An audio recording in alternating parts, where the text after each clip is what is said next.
Setelah menyeberangi Selat Makassar yang terkenal ganas, seorang pria berpenutup kepala menginjakkan kaki di tanah Kutai. Konon pria itu datang menumpang kendaraan yang tidak biasa dilihat warga Kutai. Pria itu datang menemui Raja Kutai Kartanegara Ing Martadipura, Aji Mahkota Mulia. Pria itu mengutarakan niatnya untuk menyeberangkan agama Islam di tanah Kutai. Raja pun menyanggupinya dengan syarat lewat adu kesaktian. Adu kesaktian antara raja dan tamunya pun tidak terelakkan. Setelah beberapa babak, sang raja pun kalah. Raja menepati janji dan ia menerima Islam sebagai agama resmi kerajaan Kutai Kartanegara Ing Martadipura. Bagaimana kisah kesaktian Tuan Guru Tunggang Parangan?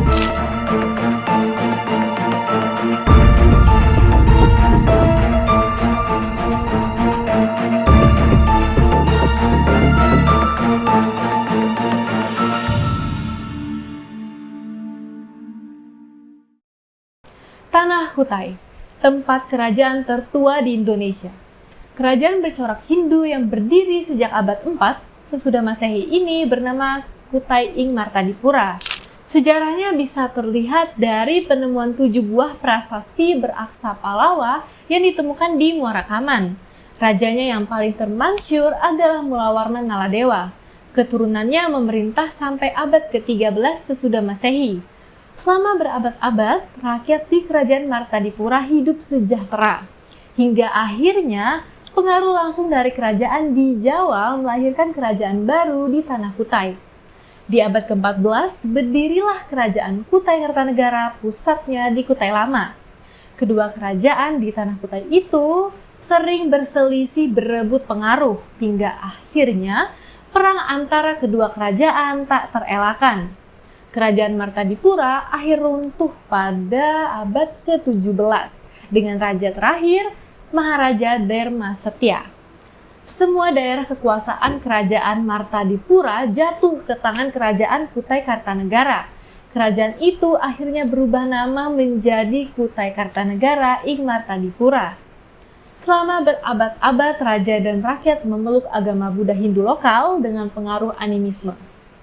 Para raja dan rakyatnya dikenal memiliki banyak kesaktian, hingga datang penyebar agama Islam bernama Tuan Guru Tunggang Parangan.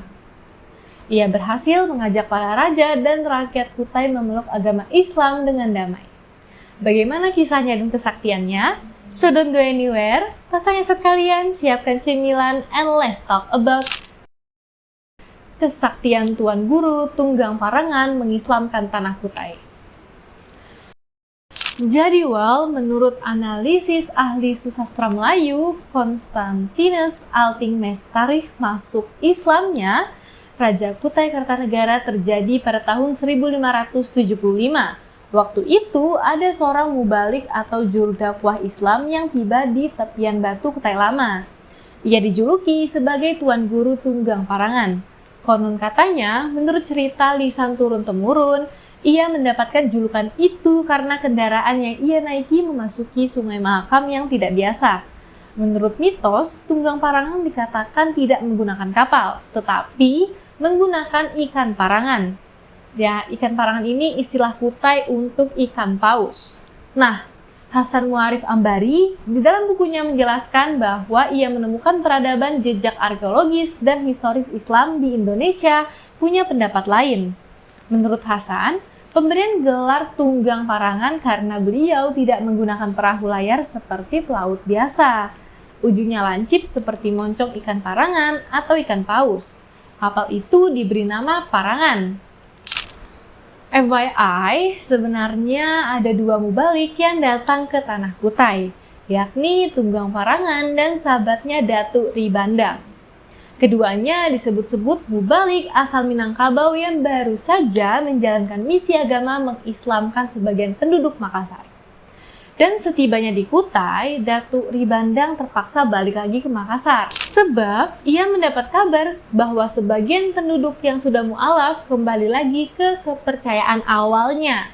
Singkat cerita, Tunggang Parangan menemui Raja Kutai Kartanegara Ing Martadipura kala itu.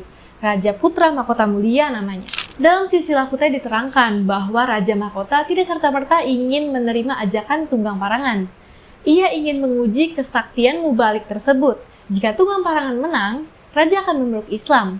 Jika kalah, Tunggang Parangan akan mengabdi kepada kerajaan.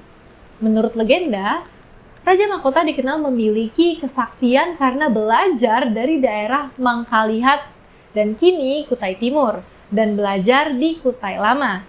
Adu kesaktian dalam 4 babak pun tidak terelakkan. Pertama, Raja Mahkota menghilang dan meminta ditunjukkan tempat berdirinya. Tunggang Parangan berhasil menunjukkannya. Yang kedua, Raja Mahkota mengajak Tunggang Parangan beranjak ke lokasi yang jauh dari ibu kota kerajaan didiringi rakyat. Lalu dengan kesaktiannya membuat api yang sangat besar. Raja meminta Tunggang Parangan memadamkan kobaran api itu. Tunggang Parangan berwudu kemudian melakukan salat 2 rakaat. Selanjutnya turunlah hujan lebat yang memadamkan api tersebut. Namun hujan makin deras dan menenggelamkan daerah Kutai. Tunggang Parangan pun memanggil ikan Parangan dan berkata, "Hai Jukut, barang siapa yang tiada mau mendengar kataku, engkaulah yang punya bagian." Karena khawatir akan kehancuran kerajaan dan kebinasaan rakyatnya, Raja Mahkota menyatakan kesediaan untuk memeluk Islam. Sejarawan lokal Kaltim, Sarip dan papernya berjudul Islamisasi Kerajaan Kutai Kartanegara abad ke-16. Studi Historiografi Naskah Arab Melayu Silsilah Kutai punya penjelasan. Menurut Sarip, kisah adu kesaktian antara Raja Mahkota dengan Tuan Tunggang Parangan secara harfiah serupa dengan riwayat metode dakwah yang menonjolkan narasi karamah, mukjizat, atau keajaiban. Meskipun begitu, cerita tekstual tersebut dapat diinterpretasikan sebagai cara dakwah yang terjadi melalui dialog secara egaliter. Adu kesaktian itu juga bermakna perdebatan nalar atau dialektika yang akhirnya dimenangkan Tunggang Parangan, sehingga Raja Mahkota sukarela berislam. Menurut sumber sejarah dari berbagai jurnal, Islam masuk di Kerajaan Kutai Kartanegara pada tahun 1607.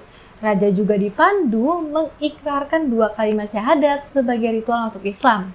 Raja juga diajarkan tata cara sholat. Tunggang Parangan juga mengajarkan Islam dan minta dibangunkan musola, tidak jauh dari istana kerajaan. Dan segenap keluarga dan penggawa istana serta rakyat Kutai Kartanegara turut menjadi muslim. Setelahnya, Raja dan Tunggang Parangan melakukan islamisasi ke perkampungan di daerah Luah Bakung, bagian barat Samarinda, hingga pesisir utara bagian timur. Silsilah Kutai mencatat bahwa daerah itu meliputi Kanyungan, Manumber Sangkulirang, dan Balikpapan. Hingga sekarang, Islam menjadi agama yang tersebar luas di sebagian besar daerah yang dulu dikuasai oleh Kerajaan Kutai Kartanegara ing Martadipura. Islam masuk dengan cara damai dan tetap memperhatikan kearifan lokal dan adat istiadat. Saksi sejarah masuknya Islam di tanah Kutai bisa dilihat di makam Tuan Guru Tunggang Parangan dan Raja Mahkota Mulia di Kutai Lama. Oke, itu sedikit gambaran tentang kisah masuknya Islam di tanah Kutai. Buat kalian yang memiliki atau pernah mendengar cerita tentang Tunggang Parangan dan sejarah islamisasi di tanah Kutai, bisa berbagi di kolom komentar ya. Kalau ada yang kurang berkenan atau salah, mohon dikoreksi ya. Semoga memberi manfaat buat kita yang sedang menjalankan ibadah puasa. Terima kasih untuk kalian yang sudah berkunjung di channel ini. Sampai jumpa di cerita urban-urban Kaltim selanjutnya. Yang pastinya, jangan lupa like, comment, share, and subscribe agar kami terus semangat dalam berkarya menghibur kalian semua dengan cerita-cerita urban di Kalimantan Timur. And see you all!